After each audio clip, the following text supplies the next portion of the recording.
અમદાવાદમાં એર ઇન્ડિયાનું 242 પેસેન્જર સાથેનું પ્લેન ક્રેશ.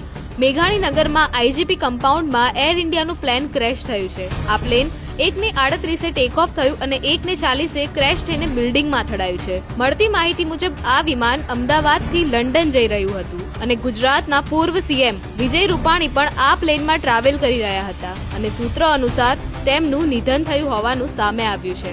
મેન્ટલ હોસ્પિટલ પાસેના કમ્પાઉન્ડમાં આ પ્લેન ક્રેશ થયું છે, જ્યાં ડોક્ટરો અને હોસ્પિટલના કર્મચારીઓ રહે છે. પ્લેન ક્રેશ થતા જ્યાં લોકોની અવરજવર હતી ત્યાં તેના પાંખિયા પડ્યા હોવાનું સામે આવે છે, જેમાં લોકો દબાઈ ગયા અને તેમાંથી પણ કેટલાકની મોત થઈ હોવાનું સામે આવ્યું છે.